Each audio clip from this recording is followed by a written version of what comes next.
everybody, Luke Geraty here from Confluence Outfitters, and I wanted to make a video to talk about different types of flies. A couple of months ago I went fishing with a friend of mine who's kind of new to fly fishing, and he had rigged up his rod, and he had a nymph. So he had an indicator, and then he had a nymph, and then he had a dry fly on the middle fly, and then I think he had like a streamer at the end. And you know, he was like, I don't really know the differences between flies, which I thought that's pretty common.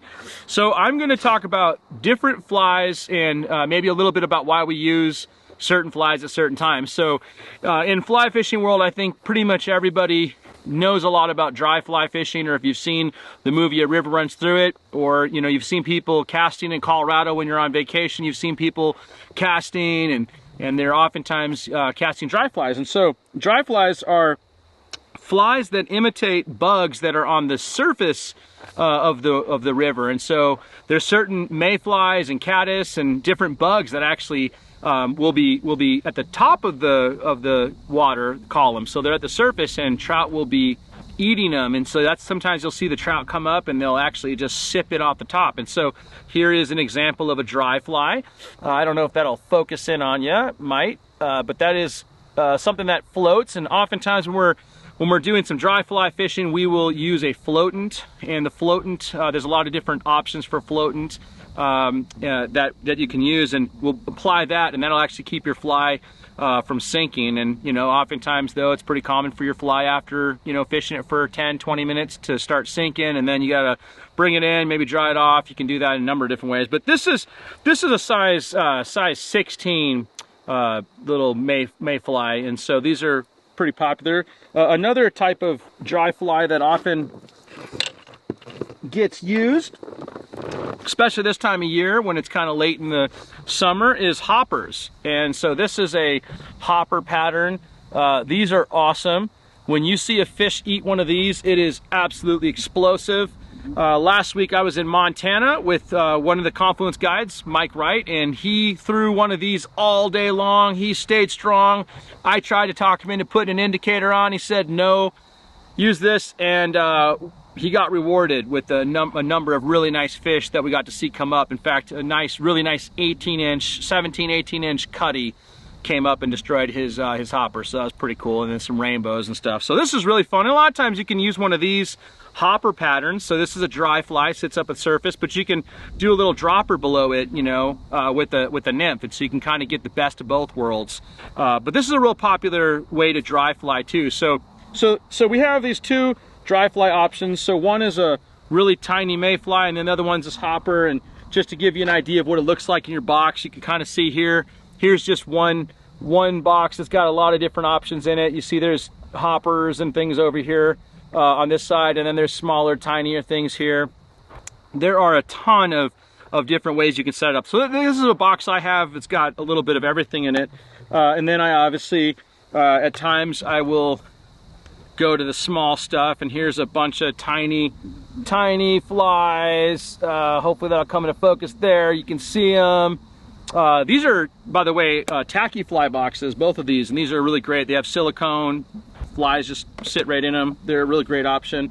And then, you know, you can obviously never go wrong. I mean, you cannot have enough of these type of flies if you're a trout person. And this is just a bunch of chubby Chernobyls, and that's a fly that can imitate salmon flies. It can imitate a lot of different things that are on the surface, and has really good visibility with that white fluff there.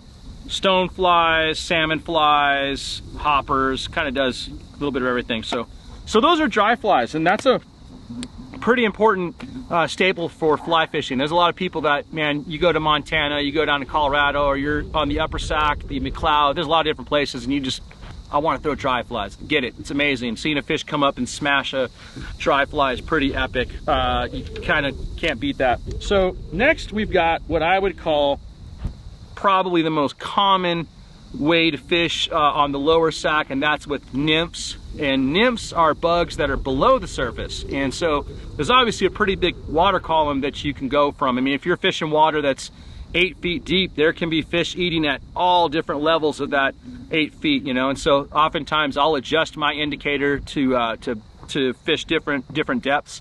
With the Nymph though, you can fish a couple different ways. So oftentimes people will use indicators, you know, the bobber. They are bobbers. They do the same thing as a bobber. I'm not going to get mad at somebody calling it a bobber. I call it a bobber.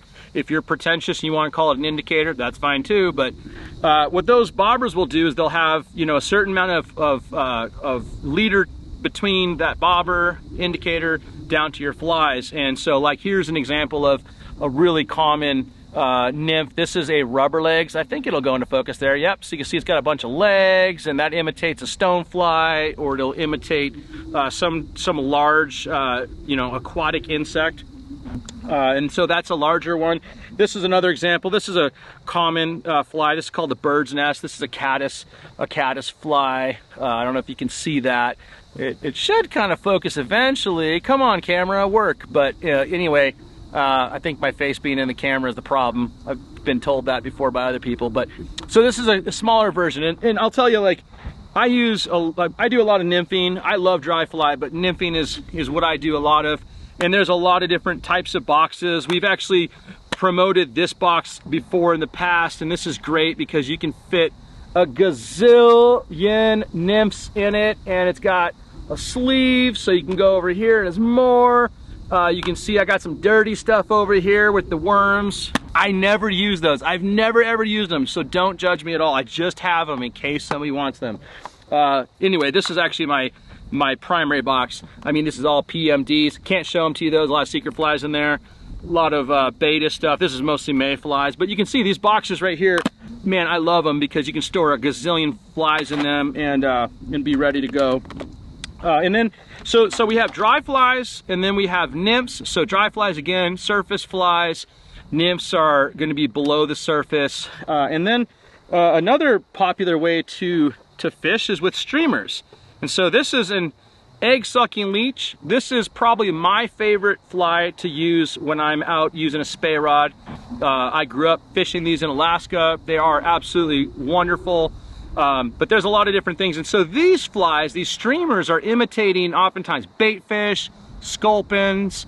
They're imitating things that are moving. And so when you're using those, the cool thing is that the trout are going to chase them, you know. So like when you get a grab, it falls into line with that. The tug is the drug type of thing. So these are super cool to use too. In some places, these are like the most effective way to catch fish, streamers, and some places, you know, it might be kind of tough, but it's super fun when you get a fish that way. So that's kind of the, you know, the basics. And so depending on where you're at, you're going to fish with different you know, fly options. And then obviously I should just mention, because there are salmon around, there are also egg imitations out there which would fit into the category of nymph. And so you can use beads, or you can use glow bugs. I got glow bugs somewhere around here, but a lot of different options for that. But so, you know, on our rivers, I'm going to say that most of the fishing we do, and this is probably true of most places, is most of the time fish are eating below the surface. You know, I've heard people say it's 70% of the time, 80% of the time, or 90% of the time the fish are eating below the surface. It obviously depends on what river you're on, where that rule might apply. But on the Lower Sac, we do a lot of indicator fishing. On the Trinity, there's a lot of indicator fishing, but there's also a lot of spay options here too. So if you want to do a trip, we've got guides here at Confluence that do both of those things. And then what's really cool is you can do a combo trip.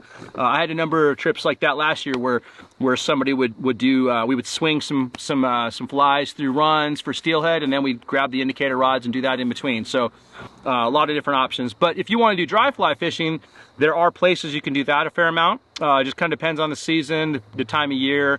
But all those different flies, you know, depending on what river you're on, depending on the season, you can use those. And so, you know, most of our guides love doing all of them. And, you know, there's nothing more fun than throwing dry flies and seeing a fish come up and just gobble that fly. Also, if you want to pillage and catch a bunch of fish, sometimes nymphing is really quite effective. You know, the nymphing also, by the way, is tight line nymphing is an option too. So Euro dorking, tight line, which is American with split shot. I call it American nymphing. And then you can swing flies with the spay rod, but there's also a lot of people who will swing flies or strip streamers that do it with a single hand. When I was growing up in Alaska, that's all we used, is a single hand fly rod, casting streamers, and it's pretty epic. So anyway, so all of these are really great options for you to know about. And so if you're wondering, you know, what kind of flies you'll be using, you can contact us. You can talk to somebody at a local fly shop. They generally can tell you what would work, you know, and you probably want to kind of dial in, at least get to know 10 flies. If you know 10 flies, most rivers, 10 flies will get you by. My joke with Kevin K, one of our Confluence guys, good friend of mine, is that he really only uses one. It's the mighty rubber legs, and it's a pretty good fly to use. So if you have a rubber legs on, you're probably in the game pretty much every day of the year. So anyway, Luke Geraty, Confluence Outfitters. If you have any questions, hit us up. You can also go to our website, www.confluenceoutfitters.com, and we'd love to take you out if you want to go do a guided fishing tour. All right, talk to you soon.